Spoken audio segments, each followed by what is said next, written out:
debut, the contract signing of my broadcast partner on WWE Backstage, Christian, man. That one, I didn't see that coming. I didn't, it wasn't that. I didn't see it coming, but I did not see it coming either.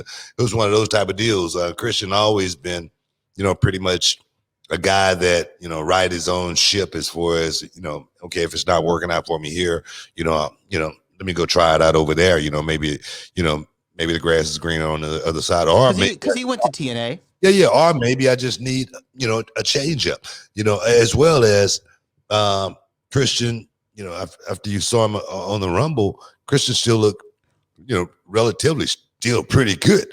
You know what I mean? The brother looked like he can go.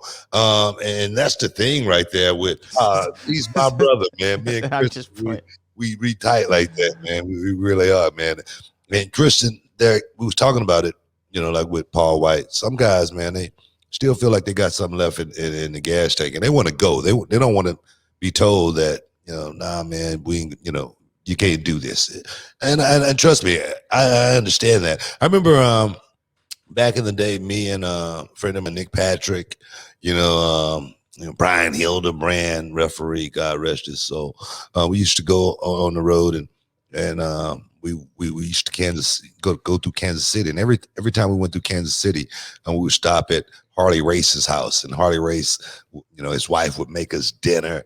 She would have so much food there, it'd be like crazy, and I always, looked at Harley as, one of the greatest world heavyweight champions in the history of the game. He was just that good. And I asked Harley one time, I said, Harley, man, why'd you retire? And Harley said, I didn't retire, man. They retired me. Mm-hmm. And I'm sure, man, that's something for me. I remember Harley telling me that, and it burns, it sears in my memory, because I can understand, man, how that would feel if you still wanted to go, you still feel like you could go, and somebody telling you can't go. You remember the Rocky movie when he had to go against Antonio Tarver, and then he had to go to the board. And the board, he passes all of the tests, and then the board tell him, you passed all the tests, Mr. Bad Boy, but we're not going to let you fight. That right there, man, was something that Rocky just could not take. He could not walk out with that answer, and feel like, man, I got to fight for this, So I understand where guys like Christian is, who still feel like he can go, still feel like he has something to offer to this business. Maybe not just in the ring, but out of the ring, as far as the knowledge to be able to hand down to the young guys. And I really thought Christian was, a prime guy.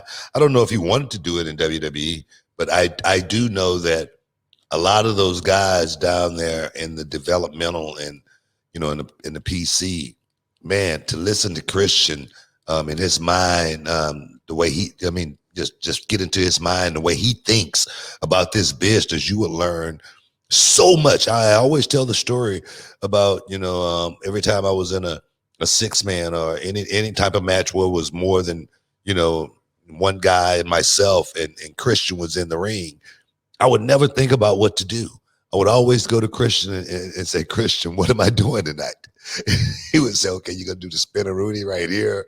Okay, you're going to do the scissor kick right here. You're going to do that jumping side kick right here. You know what I mean? And I used to be like, man, he made it so easy for me. I said it not too long ago also, the most underrated professional wrestler that this business has ever produced is Christian. And I'm not saying that just because he's my friend. He's a guy that's definitely been well underutilized as far as his talent and his skill and his mind go for this business. And he's a guy that, me personally, I really hate we lost. I must say that. Yeah, I mean, I agree with you. I think that Christian, here's the thing, when Christian Cage now, as he's known now again, Christian Cage, when he walked out on AEW television, I said, man, this is another great signing for AEW. Again, it was somewhat remnant of the conversation we had of is it too many former WWE guys coming over who are kind of at the tail end of their career. But Christian, for some reason, I just don't have him falling into that category of, another WWE guy. I think this is a guy who you want on your roster, you want backstage at the locker room. And the one thing that did hit me, though, is, wow, that Royal Rumble appearance is probably the last time, it is at least in a wrestling capacity, that we're going to see Edge and Christian together.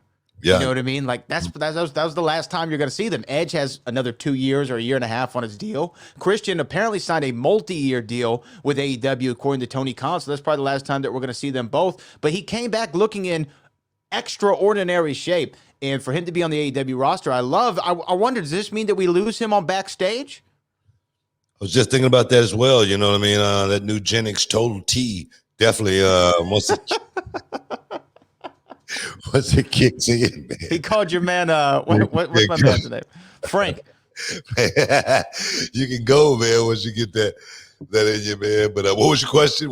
I said, do we lose him on backstage? Whenever y'all do your backstage? Yeah, man, definitely. I don't know, man. Would there be a conflict of interest or anything like that? Perhaps. I don't know, man. But there again, if it was the last time him and I worked together on WWE backstage, man, I just want to say I'm gonna miss him, because Christian was always like my right hand man. He was always a guy that I always just loved to be around. He was always the guy that was going to be not the sore thumb at the party. He was going to be the one that was going to be, laughing and making everybody else, follow along as well. Working him in the ring was always, there again, a night off, unless I was trying to catch a flight somewhere, and he was trying to keep me in there extra 10 or 15, 20 minutes so I can, rush to miss my flight. You know what I mean?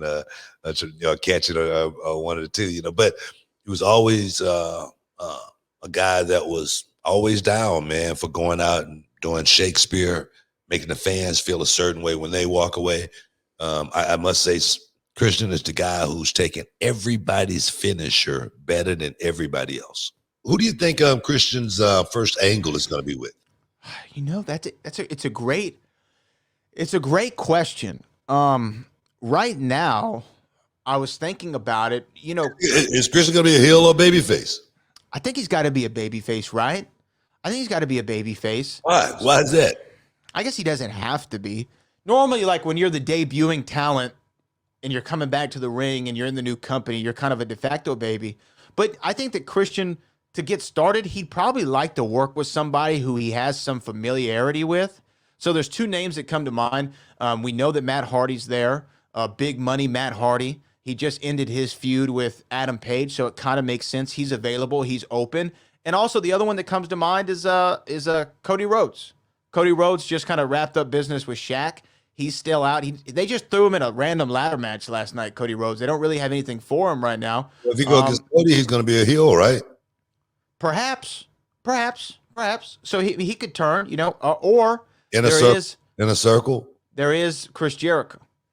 There is Jericho, but it looks like though, the only thing is they kind of tease that Jericho might be going face here pretty soon, because there's like some dissension with him and MJF after their loss last night. So I don't know. I think that, right. Let me ask you this. When you walked into TNA and you had been in WWE for at that point for 8-9 years, whatever it was. What the hell have I done? You're like, oh man, that's look better on TV, look bigger on television. I'm sure that's what Christian said up beside that explosion at the end of the night. What the hell? but when you walked in the locker room, wasn't the first thing? Didn't you look for somebody you knew? It's like when you go to class and you're at it's New Year and you get your schedule. You look for your friends in the class, like, oh, who in here do I know? I think that Christian might be doing something like that. Who have I worked with before? Who do I know? Who I feel comfortable with getting back in the ring, because he hasn't had a full match in how many years? I don't know, man. Christian's, I think, is the type to want to venture out a little bit and explore. I think he's going to want to, tangle with one of the young guys, somebody he's never worked with before. I don't think it's going to be, trying to go with the old guard, I don't know.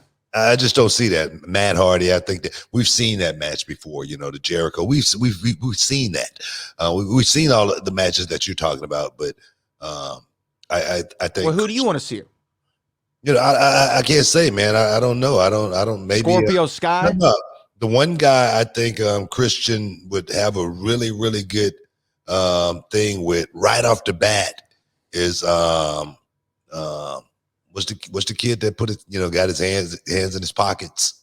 Oh, Orange Cassidy. He looks like Christian. He acts like Christian. He once was like Christian. Christian was him once upon a time.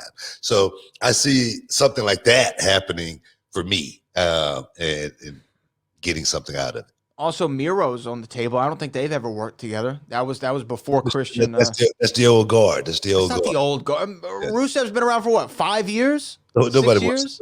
no one wants to see Miro. I'm just playing. That's going to get picked up now. I know people are going to. Booker T says no one wants to see Miro. That's going to be the highlight. I'm just playing, guys.